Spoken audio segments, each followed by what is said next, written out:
আজি আমি আপোনালোকক দেখুৱাব বিচাৰিছোঁ হাল কোৰ নমৰাকৈ নৰাতলিত আলু কি ধৰণে ৰোপণ কৰে। প্ৰথমতে কৃষকসকলে এই ধৰণে নৰাবিলাক কাটি আলুতলি পথাৰখন মুকলি কৰি লয়। দ্বিতীয় পৰ্যায়ত এই ধৰণৰ পথাৰখন মুকলি হয়, সম্পূৰ্ণৰূপে নৰাবিলাক কাটি মুকলি কৰি লোৱা হয়। ইয়াৰ পিছত আমি দেখুৱাব বিচাৰোঁ আলুবিলাক কি ধৰণে কৃষকসকলে সংগ্ৰহ কৰিছে, তেওঁলোকে ক'ব কি কি কৰি লয়। এইটো হৈছে কুফৰি চুৰিয়া।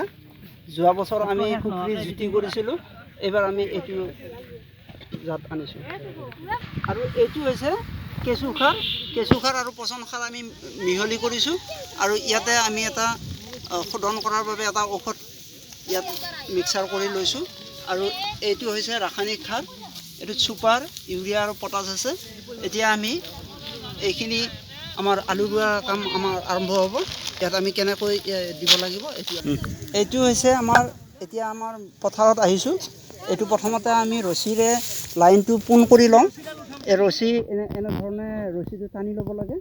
কিমান ডিষ্টেঞ্চত কৰা হয়তো? এইটো ডিষ্টেঞ্চটো আচলতে 1.5 ফুট হ'লে হয়, কিন্তু ঔষধ পাতি পিছত দিয়াৰ কাৰণে সুবিধাৰ কাৰণে আমি 2 ফুট কৰি লৈছোঁ। আৰু এইটো আমি প্ৰথমতে ইয়াতে আমি এনেধৰণে দিব লাগিব ৰছীডালৰ। আৰু এটা আলুৰ পৰা এটা আলুৰ দূৰত্ব হ'ব 8 পৰা 10 ইঞ্চি। গতিকে ইয়াত আমি লাইনটো এনেকুৱাকৈ দিছোঁ। আৰু লাইনটোৰ ওচৰে এনেকৈ আমি আলুবিলাক। আৰু এইটো হৈছে কেঁচুখাৰ আৰু পচন সাৰৰ মিক্সাৰ। আৰু এইটো আমি আলুটো ঢাক যোৱাকৈ ঠিক এনেধৰণে দি যাব লাগিব।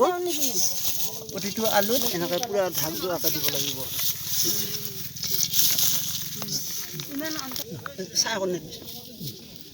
আৰু ইয়াৰ পিছত আমি ৰাসায়নিক সাৰটো দিব লাগিব। ইয়াৰ মাজে মাজে এই দুইটা লাইনৰ ঠিক মাজে মাজে ৰাসায়নিক সাৰটো কম পৰিমাণে এনেধৰণে লাইনটো দুইটা লাইনৰ মাজত আমি ৰাসায়নিক সাৰটো এনেধৰণে দিব লাগিব। তো কবি আমি নাৰা লৈছোঁ। গোটাই সোমাল নেকি? হৈ গ'ল। নাৰা কাটিলোঁ, পথাৰ মুকলি কৰিলোঁ, শাক দিলোঁ, আলু দিলোঁ।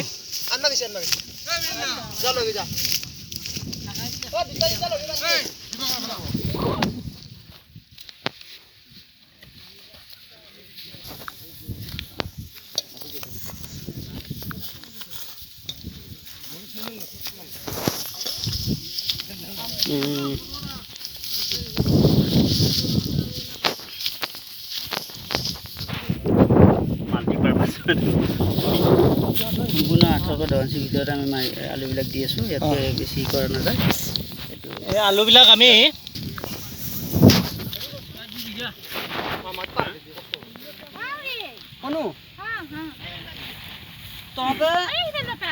তহঁতে কেইটামান নৰা জাতি